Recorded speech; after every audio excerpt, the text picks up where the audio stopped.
I've been married 17 years to a woman who refuses to touch me after a lifetime of rejection. I'm so desperate for peace, I'm actually considering castration just to stop craving her love and finally feel numb. I, 38, have been married to my wife, 37, for 17 years. We've built a beautiful life together, three amazing daughters, a stable home, and a relationship that, from the outside, probably looks like a dream. Our girls think we're the picture of a perfect couple, the kind that laughs together, supports each other, and has that fairy tale love story they'll one day want for themselves. And honestly, in many ways, I've tried my best to keep that illusion alive because it gives them a sense of security and happiness. But behind that picture-perfect image, there's been a quiet, growing ache that's followed me through almost all of our marriage, the near absence of intimacy. I've always been a very physically affectionate person. My love language is touch. It's how I connect, how I feel wanted, how I express love. My wife, on the other hand, thrives on quality time. She loves togetherness, shared moments, long conversations, and simply existing in the same space. When we first got married, I adjusted.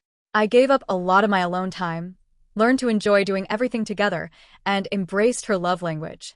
It felt right, she was happy, and I thought that if I poured into her the way she needed, she'd naturally do the same for me.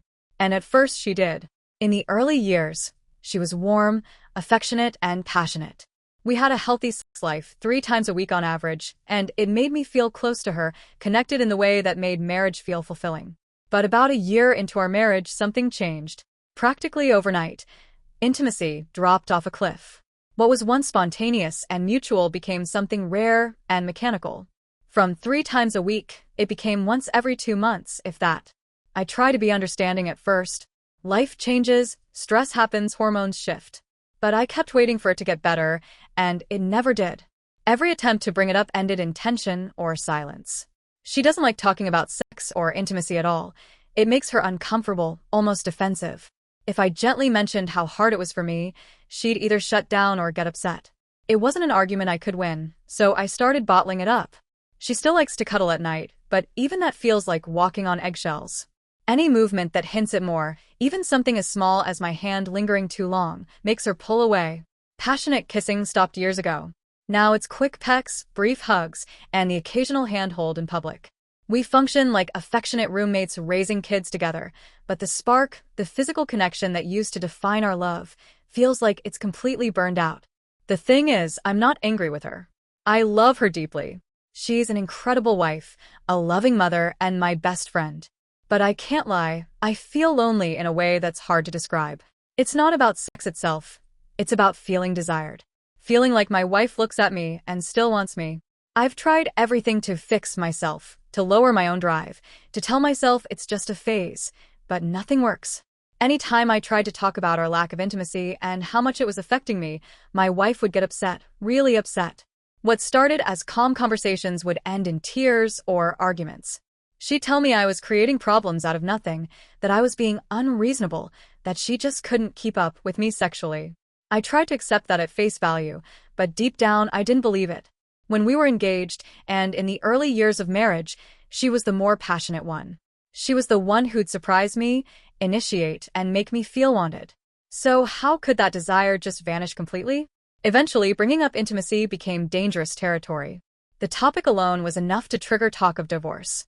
She'd say things like, "If this is such a big deal to you, maybe you need someone else," or "I can't be who you want me to be."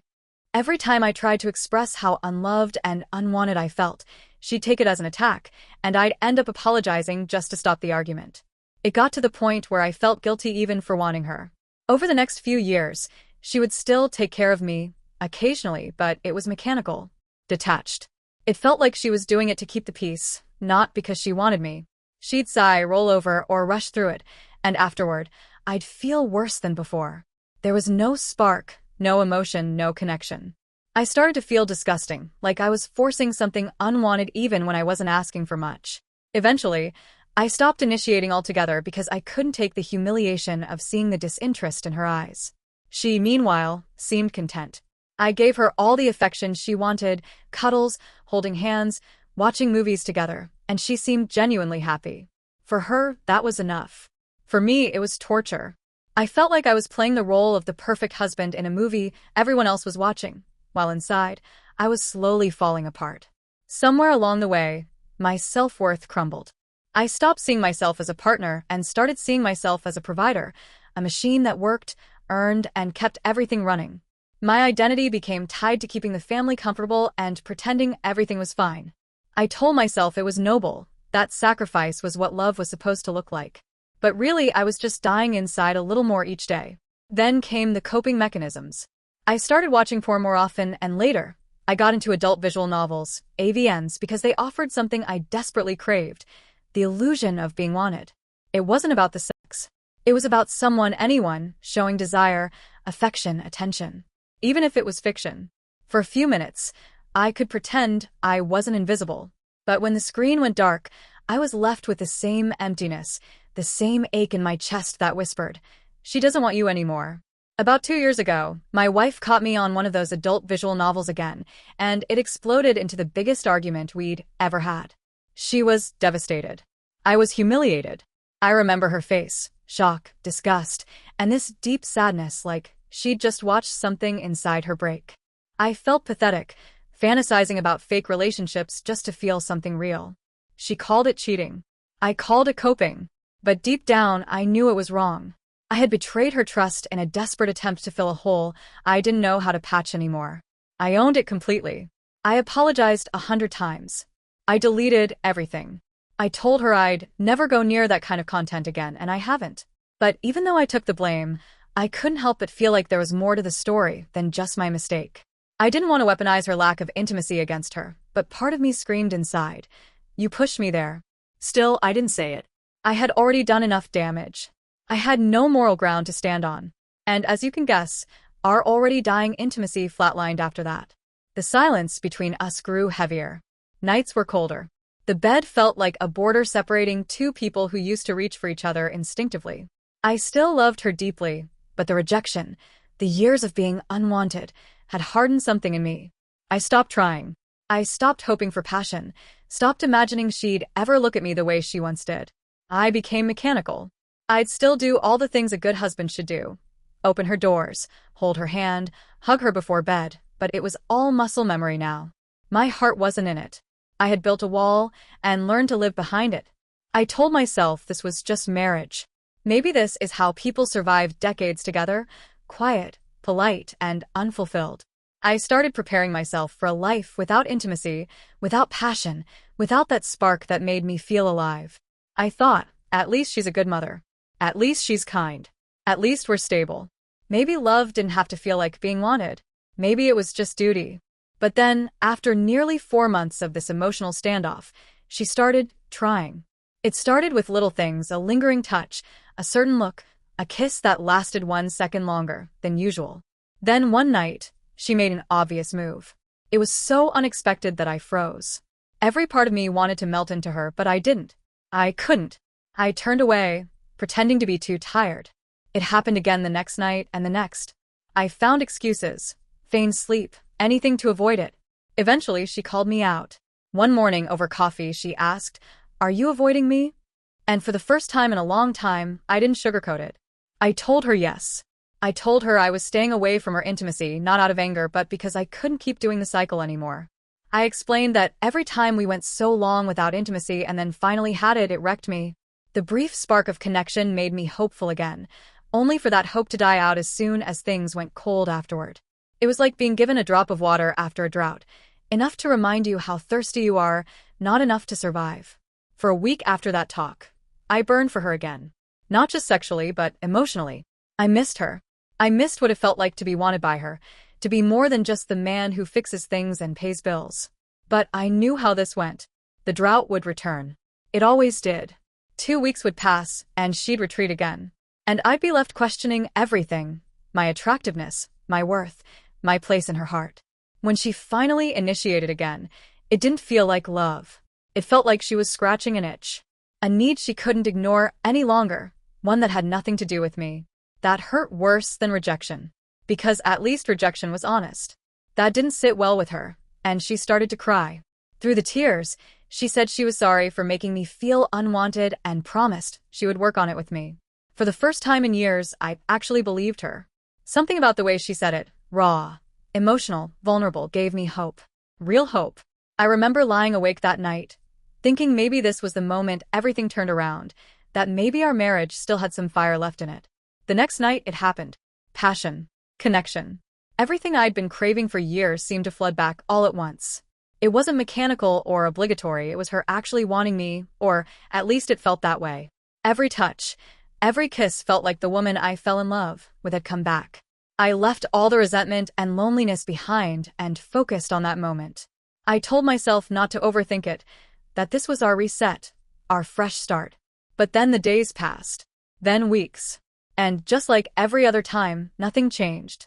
That night became another isolated event, another cruel reminder of what we could have, but don't. It's been a month now, and there's been no follow-up, no progress, no effort. She doesn't bring up working on things anymore.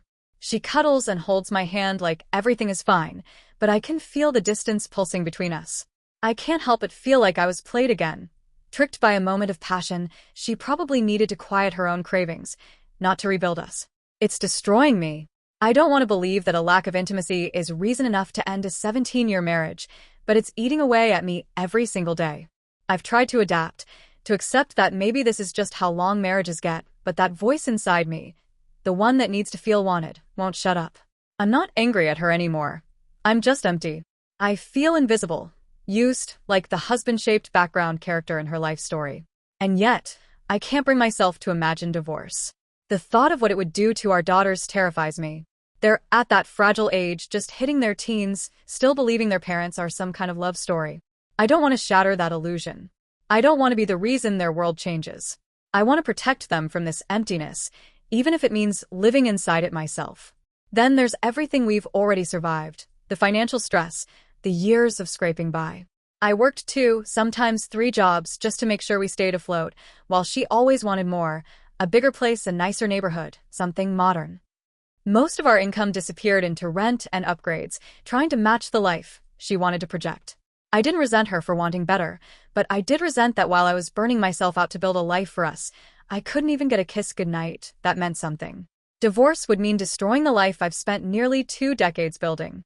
My wife, who hasn't worked a full-time job since before our first daughter was born, would be left with almost nothing.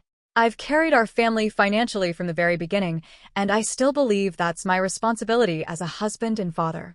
But if I walked away, she'd have to start from scratch. And worse, our girls' world would collapse overnight. Their sense of safety, their version of home, everything they've ever known, it would all be gone. We don't have anyone else. No parents to fall back on, no extended family to lean into. Both our families were toxic and narcissistic, people who drained us emotionally and tore at our relationship until we finally cut them off completely. It's been us against the world since the day we got engaged. That's always been our story. And I keep thinking, how can I betray that now? How can I be the one who tears apart what little stability we've managed to protect for our kids? But then there's this part of me, the part that's just done. The part that's so tired of aching for something that will never come. The part that lies awake every night next to her, wondering what it would feel like to be wanted again. I hate that my body still craves her touch, that my mind still spins with longing I can't shut off. I've tried to bury it, to suppress it, to rewire myself into someone who doesn't need that kind of connection. But it always comes back. And that's why the thought has crossed my mind, something drastic, something final. Castration. The idea sounds horrifying when I say it out loud, but in my head, it feels like peace. If I could just turn it off, the constant desire, the yearning to be desired, the emptiness of never being wanted, maybe I could finally live without pain. If removing that part of me meant I could focus on my family without feeling like I'm dying inside, I would do it in a heartbeat. But then I wonder, does that really fix anything? Does it stop you from wanting to be loved? Does it erase the longing for someone's eyes to light up when they see you, the feeling of being wanted not just as a provider, but as a person?